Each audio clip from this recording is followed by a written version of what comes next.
নমস্কার নমস্কার, আপনারা কীরকম আছেন? নিশ্চয়ই ভালো আছেন।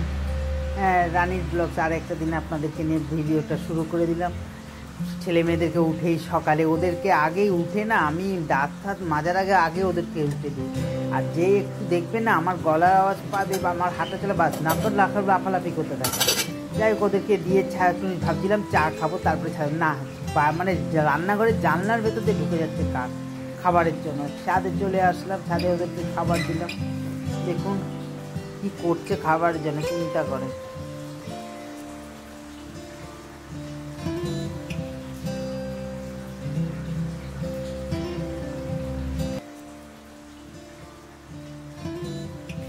গাছে জবা ফুলও ফুটেছে। ওলে বাবালে আর নেই শোনা, আর নেই জব, 3টে জবা ফুল ফুটেছে। বৃষ্টি হবে বেলাতে, যখনই দেখবে। এর আগে এসেছিলাম আমি ছেলে মেয়ের ওই কাপড়টাকে ধুয়ে মেলতে, তখন ও দুধ দিয়ে দেখেছে। মাথা দেখলে ওরা না, অন্য অনেকে আসে না, যেই আমাকে দেখবে বাস নে যাও আবার পরে পরে চলো পরে। এখান থেকে জামা কাপড় মেলে দিয়ে গেল যে আমি যাই ঠাকুর পূজা দেবো। দুধটা দেখি। এবার ছেলে আসলে ছাদে এসে গেছি, তুলসী গাছে জল দেবো, জামা কাপড় দিয়ে ছেলে ছাদে আসলে বলে মাংস নিয়েছে, মাংসটা দই মাখিয়ে রেখে দিলাম, বলে নিচে চলো। তারপর এদিকে ভাতটাও বসে দিলাম, বললাম যে বস কিছু টিফিনে, বলেন না। হ্যাঁ, তারপরে যাই হোক গিয়ে ও ভুল করে মাথাটাই গেছে গরমে, পুজোটা তো হয়নি। আর এদিকে আগে জল দেবো, গরম জল, তারপর চালটা দেবো, তা না আগেই চাল দিচ্ছে। আর এদিকে খাবারগুলো না মানে ওরা ঘাসের দানা শুধু খাচ্ছে না, তাই জন্য এটাকে সঙ্গে সঙ্গে ভিজিয়ে ধুয়ে নিয়েছি, শুকানো হয়ে গেছে। আর এদিকে আমার ভাতটাও হয়ে গেছে। ভাতটা হওয়ার পরে তারপরে এদিকে ভাবছি কী টিফিন করবো, একটু ভাবছি। আর এই যে দেখুন না, পুজো দিতে বসছি, দেখুন না থালা গ্লাস হয়েছে, পুজো দিতেও পারি নেই।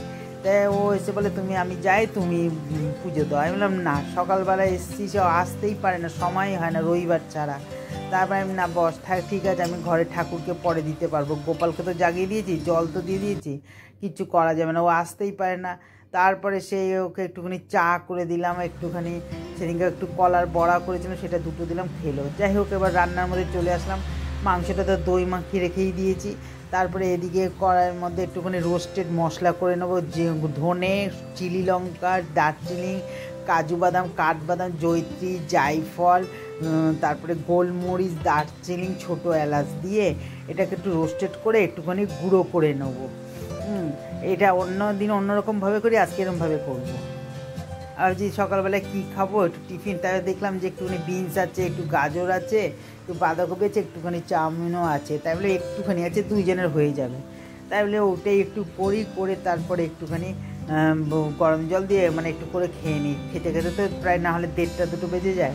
ওইটা একবারে চাউমিনটাকে একবারে ভেজে নিচ্ছি, ভেজে নিয়ে তারপরে গরম জল দিয়ে দেবো আর একটু সোয়া সস দিয়ে দেবো।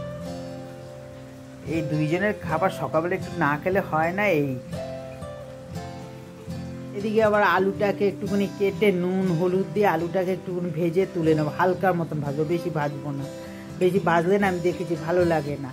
হ্যাঁ, হালকা মতন একটু ভেজে নেবো, ভেজে তারপরে এদিকে ওই তেলের মধ্যেই আবার একটুখানি চিনি দেবো, সরষের তেলের রান্না, আর একটুখানি তেল দিয়ে দেবো, সরষের তেল। এদিকে একটু চিনি দেবো আর একটুখানি শুকনো লঙ্কা দেবো, দিয়ে তারপরে দিয়ে দেবো পেঁয়াজ কুচিটাও দিয়ে দেবো।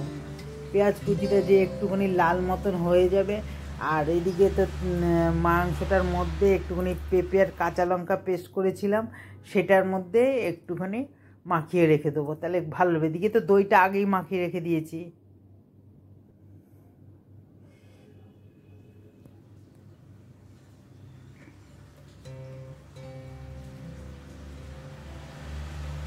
একটু চিনিও দিয়ে দিলাম, শুকনো লঙ্কাও দিয়ে দিলাম, তারপরে দিয়ে দেবো একটুখানি পেঁয়াজ কুচি দেবো। আর বেশি এমন কোনো কিছু বেশি আর মশলা টশলা দেবো না, কেন ওই ভাজা মশলাটা দিয়ে দেবো, কিন্তু ওর মধ্যে আর কোনো গরম মশলা দেবো না, ওই ভাজা মশলাটা দিয়ে দেবো। এবার পেঁয়াজ কুচিটাও দিয়ে দিলাম।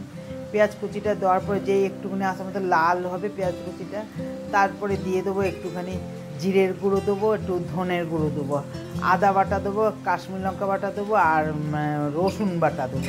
আর মাংসতে কোনো মশলা দিইনি, শুধু দই মাখিয়ে রেখেছি। এদিকে একটু পেঁপে দিয়ে আর একটুখানি কাঁচা লঙ্কা পেঁপে দিয়ে এটা মাংসটাতে একটুখানি মাখিয়ে রেখে দেবো। এটা আমার শাশুড়ি মা করতো, আমার মাও করতো পেঁপে দিয়ে, খুব ভালো হতো। আবার বড় বড় ডুমডুম করে পেঁপেও কেটে দিত, একটা আলাদাই টেস্ট ছিল। তারপরে এদিকে মশলাগুলো সব এক এক করে দিয়ে দিচ্ছি। দেওয়ার পরে একটুখানি যেন না লেগে যায় একটু অল্প জল দেব, জল দিয়ে মশলাটাকে কষাতে থাকবো। তারপরে মশলাটা যেই কষানো হয়ে যাবে এই মশলার মধ্যে কিছুটা পেঁপে কাঁচা লঙ্কা পেস্ট এর মধ্যে দিয়ে দেবো।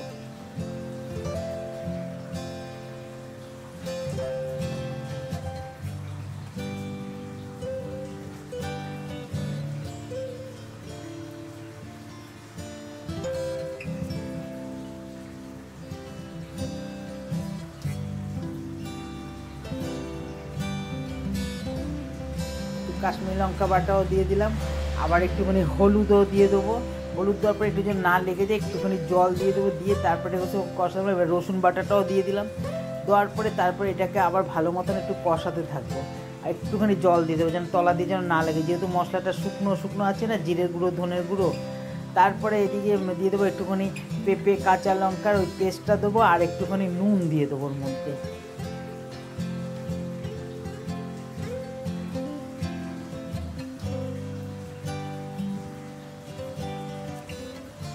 একটুখানি হলুদও দিয়ে দেবো এখন, আর এই হলুদে হবে না, আর একটু পরে দিতে হবে হলুদ। দেওয়ার পরে এবার কষানোর পরে মাংসটাও দিয়ে দিলাম। মাংসটাতে কোনো প্রেশারে করবো না, শুধু একটু ঢেকে ঢেকে করবো। হাতে ভাপ লাগবে, ঢাকবো খুলবো, হাতের ভাপ লাগবে, তবুও খাসির মাংস খাওয়া চাই। এই হলো খাসির মাংস। হ্যাঁ, প্রেশারে করলে দেখেছি ভালো লাগে না, খুব একটা জলচা জলচা লাগে। আর মাংসটাও যেখান থেকে এনে দেয় না, এত ভালো মাংস না, মানে ওই ঢাকে করতে করতে খুব সুন্দর মতন হয়ে যায়। আর এইদিকে মাংসটা তো কষাচ্ছি, এদিকে মাংসটা কষানোর পরে একটুখানি ঢেকেও দেবো, মাঝে মাঝে একটুখানি ঢেকেও দিতে হবে, নাহলে হবে না। দুটো তিনটে তেজপাতাও দিয়ে দিলাম। দেওয়ার পরে তারপরে এদিকে মাংসটাকে আরেকটুখানি নাড়াচাড়া দিয়ে মাংসটাকে একেবারে একটুখানি ঢেকে দেবো।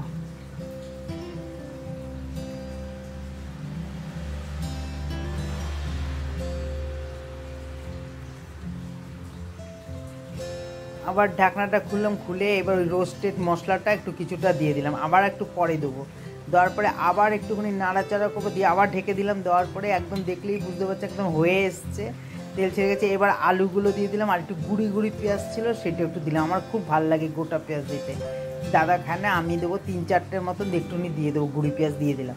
এদিকে আলুটা দেওয়ার পরে আবার ঢেকে দিলাম, ঢেকে দেওয়ার পরে তারপরে আবার একটুখানি নাড়াচাড়া করার পরে আর একটুখানি নুন দেবো, আর একটুখানি ভাজা মশলা দেবো, দিয়ে এবার ঢেকে দিলাম। ঢেকে দেওয়ার পর আবার ঢাকনাটা একটু খুলে নিলাম, খুলে তারপরে এদিকে একটুখানি আরেকটুখানি ওই ভাজা মশলা আর একটু নুন দিয়ে দিলাম। দেওয়ার পরে নাড়াচাড়া করার পরে তারপরে আবার একটুখানি ঢেকে দিলাম।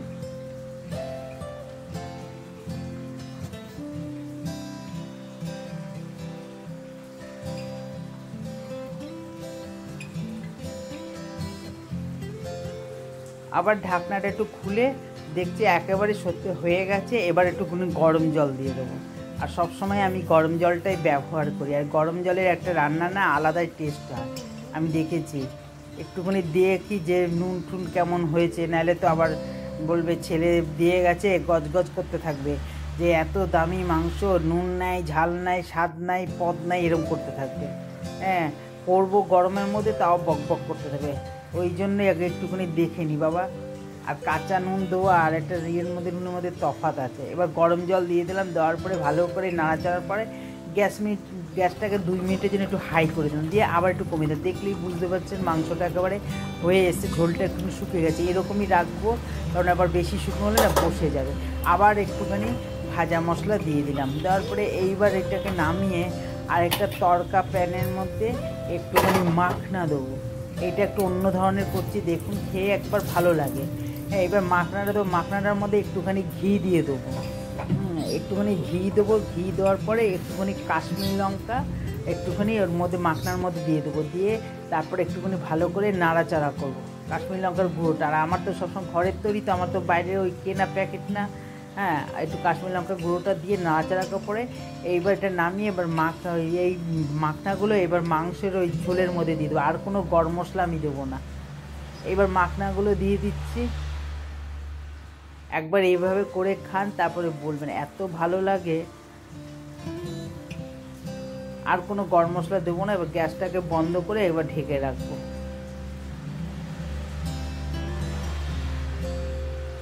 এবার রান্না তো হয়ে গেলো, কতগুলো বাসন পড়েছে, বাসনগুলো ধুয়ে নিই, ধুয়ে গ্যাস পরিষ্কার করে চান করে পুজো দেবো, তারপরে খেতে বসবো। আজকে দুপুরে আমাদের এই মেনু। এগুলো ধুয়ে নিই, ধুয়ে তাড়াতাড়ি করে একটু কাজটা সেরে নিই।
এবার চান করে পুজো টুজো দিয়ে খেতে বসছি।